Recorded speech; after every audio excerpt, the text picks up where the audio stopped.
और बहुजन समाज पार्टी के बारे में तो आप सब जानते हैं कि बहुजन समाज पार्टी को ऐसे हजारों लेखकों कार्यकर्ताओं ने अपनी कीमत चुका के, अपना घर बेचकर, अपनी पत्नी के जेवर बेच के, अपना मकान किराए पे मतलब उसको गिरवी रखकर, मतलब हर तरह से जो है ना वो मदद की।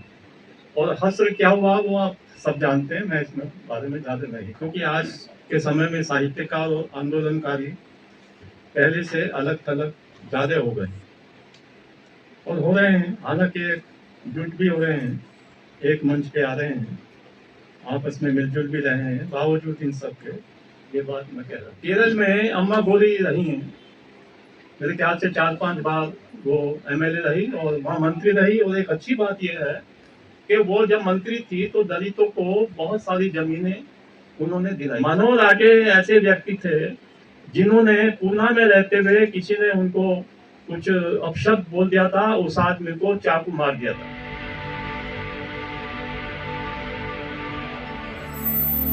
सभी को मेरा जय भीम।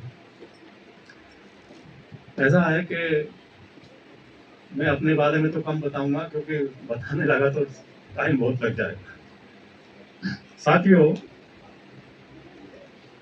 बहुत ही महत्वपूर्ण विषय है और मैं अशोक भारती जी को इस विषय के चुनाव के लिए धन्यवाद देता हूँ, बधाई देता हूँ, क्योंकि आज के समय में साहित्यकार और आंदोलनकारी पहले से अलग थलग ज्यादा हो गए और हो रहे हैं, हालांकि जुट भी हो रहे हैं, एक मंच पे आ रहे हैं, आपस में मिलजुल भी रहे हैं, बावजूद इन सब के ये बात मैं कह रहा हूँ। अशोक भारती जी लंबे समय से साहित्य, आंदोलन और बाद में राजनीति में कार्यरत हैं। रजनी तिलक हमारी साथी रही हैं और मैं एक बात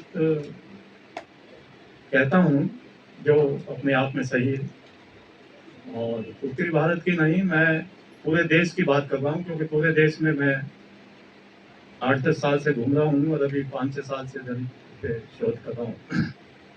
रजनी तिलक जैसी महिला पूरे देश में आज तक नहीं हुई है। आजादी से पहले जो बाबा साहब के साथ बहुत सारी महिलाएं हुई हैं, उनमें कुछ महिलाएं काम किया है, वो बात अलग है। मैं आजादी के बाद की बात कर रहा हूँ कि आजादी के बाद की बात जो है ना वो, और ये फैक्ट है, इस बात को कहने में हमें कोई गुरेज नहीं करना चाहिए, और अगर हम किसी की प्रशंसा भी करते हैं तो उसमें कंजूसी नहीं करनी चाहिए। और रजनी तिलक ने जितना काम किया आंदोलन साहित्य में,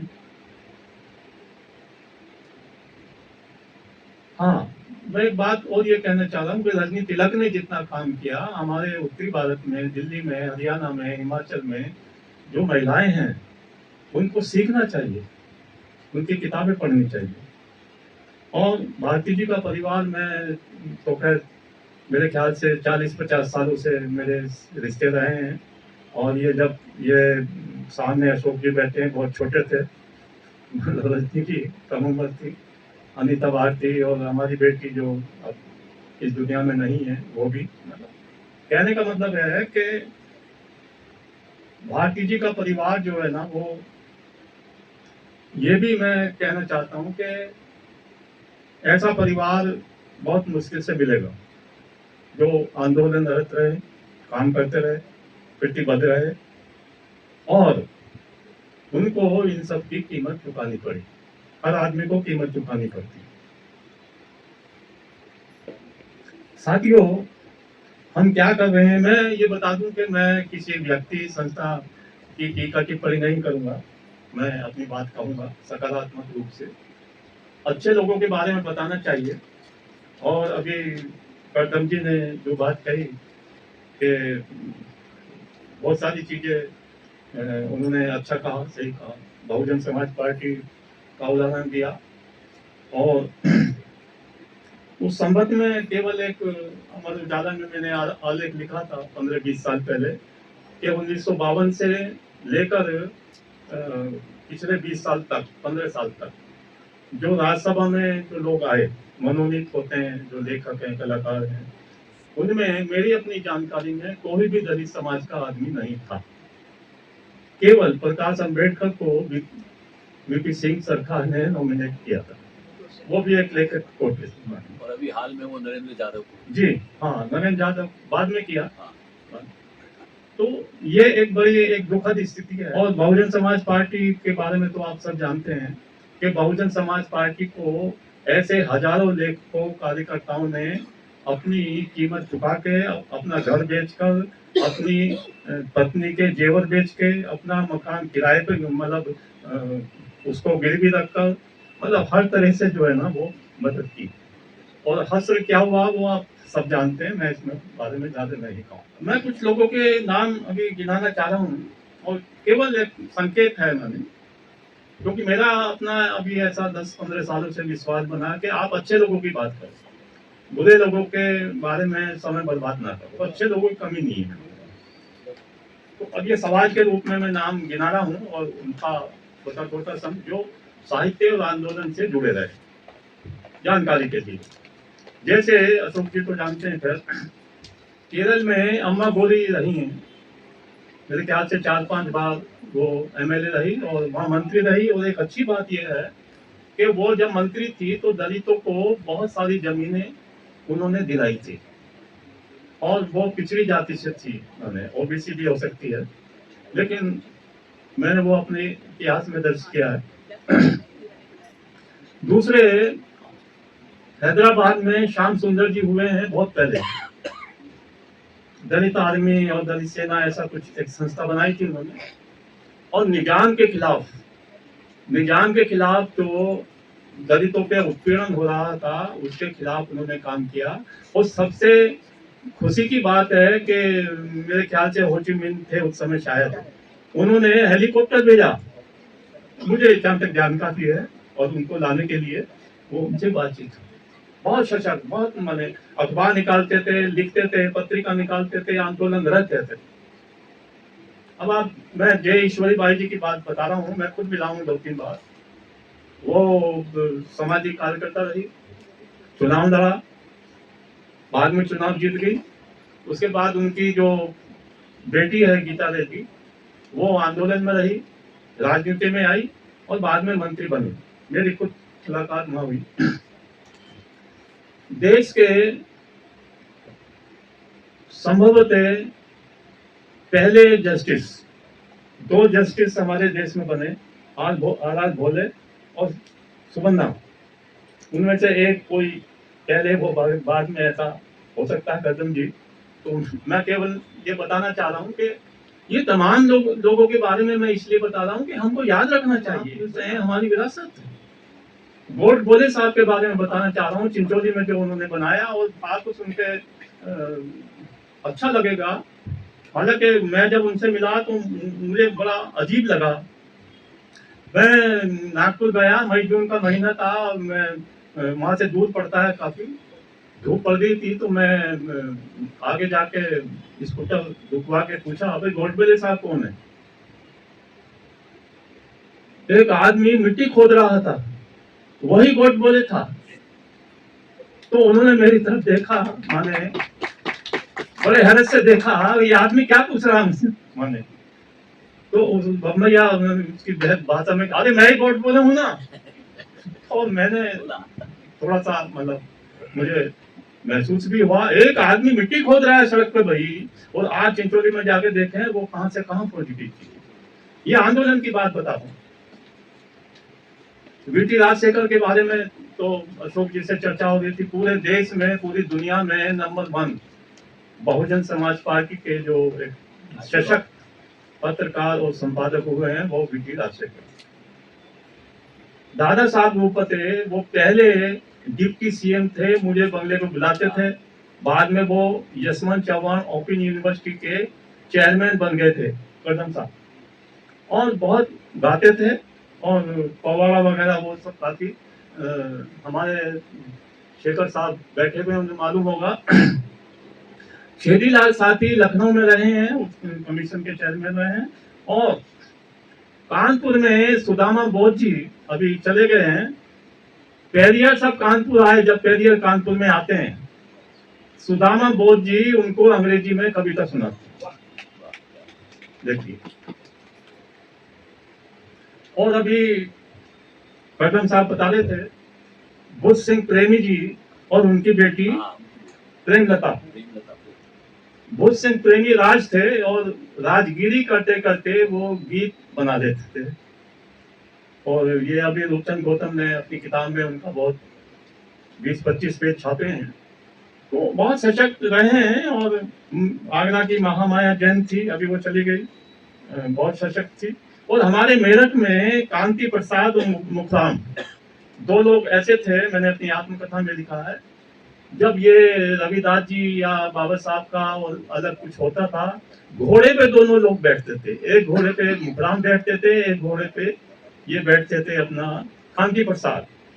और भीड़ लग जाती थी, जैसे राजस्थान में होता है, और उस तरह से एक दूसरे से वाद विवाद करते थे। और मतलब उस तरह की जो बहुत बड़ा एक अजीब मंजर बनता था। मुंशी हरिप्रसाद टंटा को आप जानते हैं। मैं जमी के तारे की अखबार की बात कर रहा हूँ। अभी नई पीढ़ी के बच्चे हैं, उनकी नॉलेज में आना चाहिए। बीपी मौर्य का जब उठान का ये था, और उस समय जमी के तारे अखबार जो है ना, वो निकलता था और बहुत सशक्त अखबार था। मनोहर आके, लोग कांशीराम जी तक तो जानते हैं, खापटे को भी जानते हैं, राम कोबराकर को भी जानते हैं, मनोहर आके को लोग भूल गए। मनोहर आके ऐसे व्यक्ति थे जिन्होंने पूना में रहते हुए किसी ने उनको कुछ अपशब्द बोल दिया था, उस आदमी को चाकू मार दिया था ऑफिस में। उनको कुछ 1-2 साल की सजा हुई, उसके बाद छुट्टी। मनोहर आके के घर पे मैं जब जाता हूँ 10 साल पहले, उसका भाई विनोद आके, और विनोद आके बताता है कि नैमिष राय जी जो मनोहर आके के साथ रहे, तो उनकी मदर वो रोने लगी मुझे देखकर, यादें आती साथी को। और बाबा साहब के साथी सोमनाथ शास्त्री रहे, शंकरानंद शास्त्री रहे, नानक चंद रत्तू जी रहे, देवीदास जी रहे। एक नाम मैं और बताना चाह रहा हूँ, रामचंद बनोदा।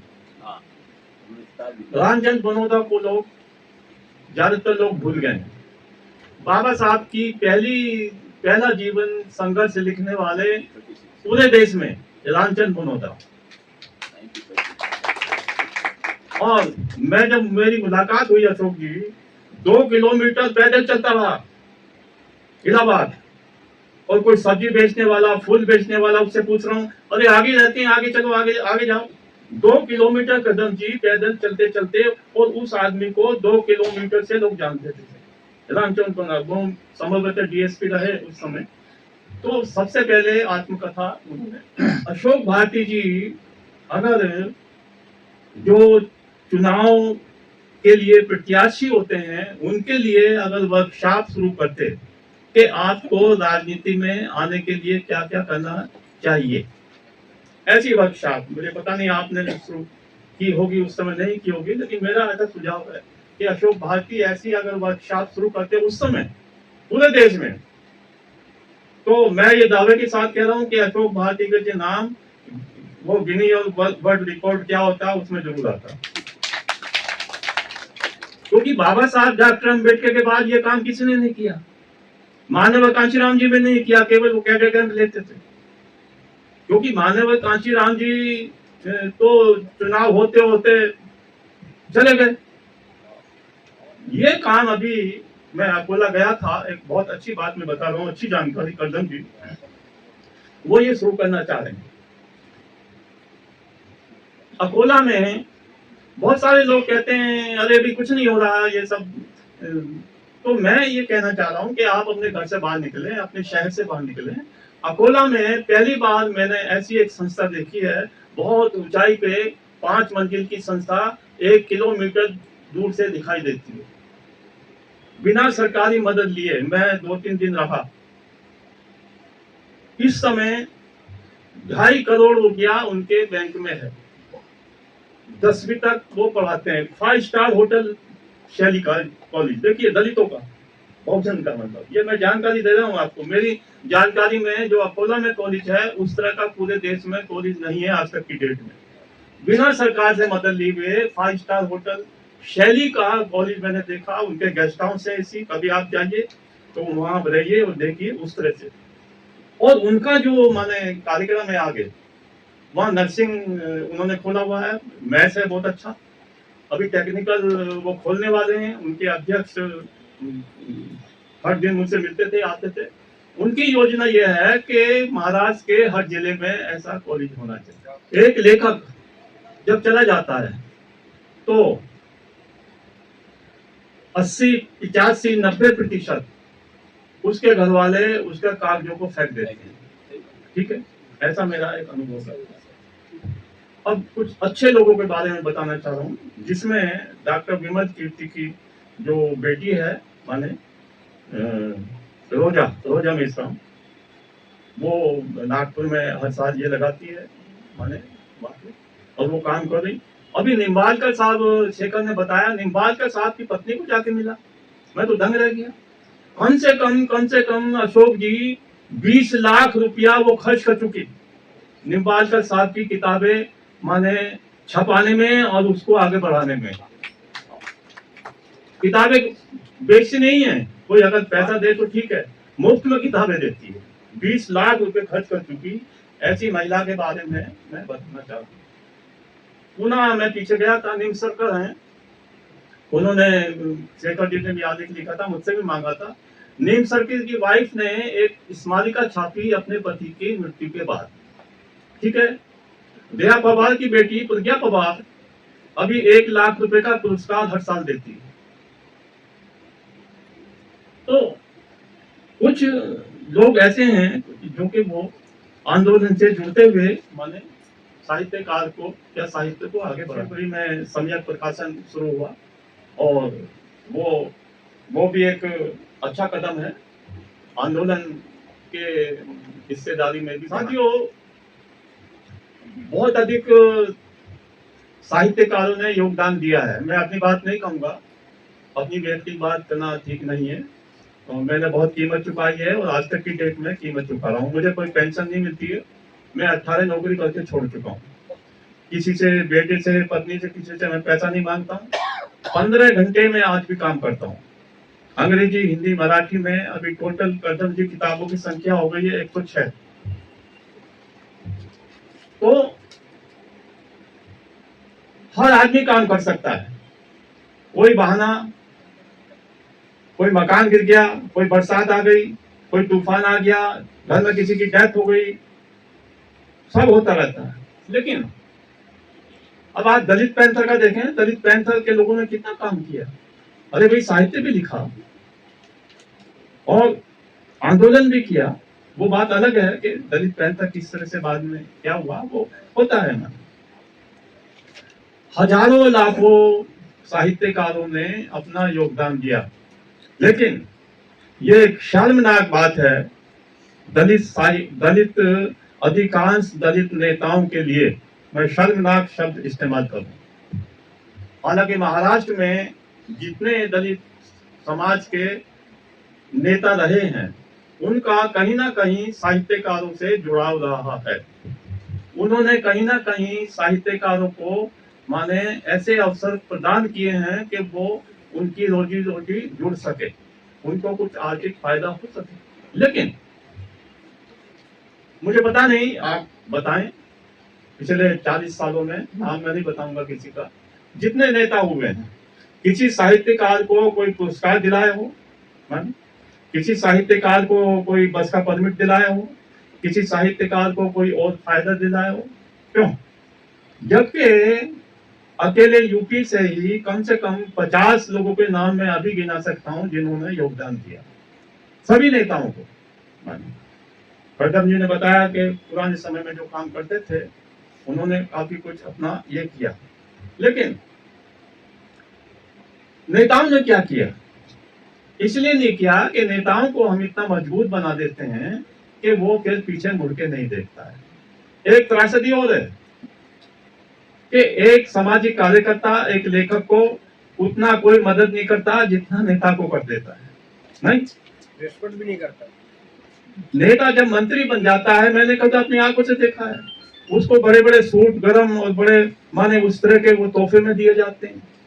मैं देख कर दंग रह जाता था। मैंने कोई कार्यकर्ता के पास कोई कपड़ा भी नहीं है। मैं एक छोटी सी एक उदाहरण दे देता हूँ, कदम जी जानते हैं, प्रसाद जी हमारे गवर्नर बने और मेरी 25 साल पहले स्थिति ये होती थी कि मैं पाँव में चप्पल होता था, दाढ़ी बड़ी होती थी और थैला कंधे पे लटका है। पार्लियामेंट स्ट्रीट पे मैं जा रहा हूँ, सामने से गवर्नर साहब आते हैं कमांडो उनके साथ, मुझे देख के एकदम से वो सड़क पे आ जाते हैं और ऐसे बाहों में दे देते। ये भी एक बात है। ऐसे सैकड़ों उदाहरण मैं आपको बता सकता हूं, समय नहीं है, लेकिन वो उदाहरण कम पड़ते हैं इसलिए कि हजारों लाखों लोग वो दलित समाज के वो नालायक, निकम्मे और बेवकूफ बन चुके हैं राजनीति में आने के बाद। और सबसे बड़ी त्रासदी यह है कि हमारे कुछ लेखक भी, सामाजिक कार्यकर्ता भी उनकी धुन पकड़ के वो पीछे पीछे भागने लगे। ये सब देख रहा हूं मैं सारी चीजें। तो ये साथियों नहीं होना चाहिए। एक लेखक का स्वाभिमान होता है और बहुत सारी चीजें माने उनको आगे बढ़ानी होती है और उस तरह से बात आगे बढ़ती है। तो मैं बिल्कुल सकारात्मक तरह से ये बात कहना चाहता हूँ। ये सब मेरे कहने के बावजूद और जो भी आप देख रहे हैं उसके बावजूद भी साहित्य और आंदोलन के रिश्ते बन रहे हैं। पूरे देश में जाइए आप, पूरे देश में। अभी मैं नागपुर, नासिक, अकोला, उसके बाद मुंबई, नवी मुंबई में गया, मैं तो देख कर दंग रह गया। लाइब्रेरी लोग चला रहे हैं और ये मेरे लिए अब अच्छी बात हो रही है अशोक जी कि मुझे बिना कहे लोग पैसा दे देते हैं, मेरा टिकट बुक करा देते हैं माने, और मैं मना करता रहता हूँ। तो ये उनकी आस्था है माने उस तरह की। तो ये भी होता है, आदमी जब देखता है कोई आदमी 15 से 20 साल काम कर रहा है तो उसकी एक विश्वास जमता है और वो फिर कुछ ना कुछ करना चाहता है। तो ऐसे बहुत सारे लोग हैं जिनको लोग मदद भी करते हैं, ये करते हैं। और उसका मेरा विचार ये है, अपनी बात खत्म करते हुए, अशोक जी को ये काम करना चाहिए। एक तो मैंने उनको बताया था कि अभिमुख नायक की फाइल है, मैंने देखी है, इनके ऑफिस जाता था मैं, उसको दोबारा छपाया जाए। नंबर 2, राजेंद्र प्रसाद गौतम जी के साथ मैं काम किया हुआ, 5 किताबें मैंने लिखी बिना पैसा लिए हुए। उसकी 30-40 हजार कॉपी बिकी, बहुत कम कीमत थी। हमारे महापुरुषों पर जो किताबें हैं वो हजारों लाखों नहीं, करोड़ों किताबें छपनी चाहिए, मेरा ऐसा मानना है। तो अशोक जी इस बारे में कुछ काम करें, क्योंकि अभी जो बच्चा है, आप बच्चों को पढ़ाइए, माने बच्चा समझेगा, किताबें पढ़ेगा, देखेगा, आंदोलन से जुड़ेगा। और मैं आपको एक और उदाहरण बस संक्षेप में दे रहा हूँ। अभी कोई राजस्थान की कोई बच्चों की पत्रिका, मुझसे उन्होंने आलेख मांगा है, तो मैंने मिलिंद प्रश्न पे आलेख लिखा, मिलिंद प्रश्न। और मैं आपको 40 साल पहले की एक पत्रिका के बारे में बताना चाह रहा हूँ। क्या नाम है कदम जी? अमर चित्र कथा। अमर चित्र कथा श्रीमान जी, वो पिछले 80-90 सालों में, अब तो शायद बहुत ये हो गया है, 80-90 सालों में कम से कम 2 अरब रुपए का बिजनेस कर चुकी। 2 अरब रुपया मैं बता रहा हूँ आपको। अमर चित्र कथा ऐतिहासिक, अपने जो उनके महापुरुष होते हैं उसको आगे लाना, बच्चों को देना, तो ऐसा काम हम नहीं कर सकते क्या? क्यों? तो ये तमाम चीजें हम कर सकते हैं। हम कोई अब उस तरह के नहीं है भाई, पैसा नहीं है। और बहुत सारे दलित समाज के लोग माने मदद भी करते हैं। और मैं एक और अच्छी बात बता के खत्म करता हूँ।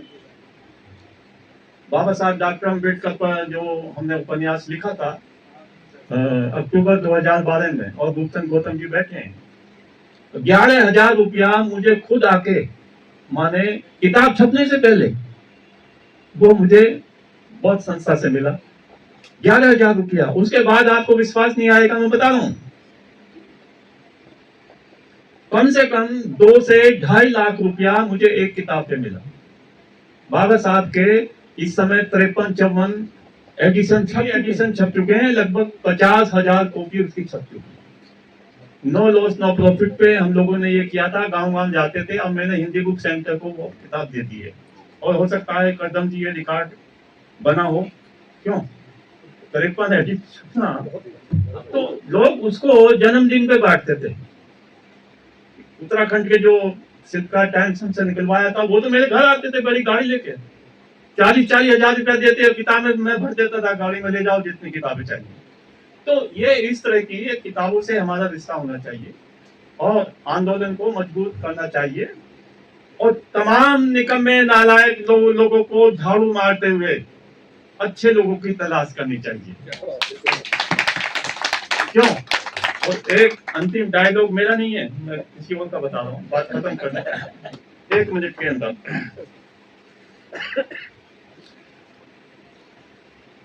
विंस्टन चर्चिल ने एक बार कहा था, अशोक जी जानते हैं, फिर भी, a nation forgets its past has no future. ठीक, अब मैं इसको मैंने दूसरे तरह से बना दिया, if Dalits forget their past have no future.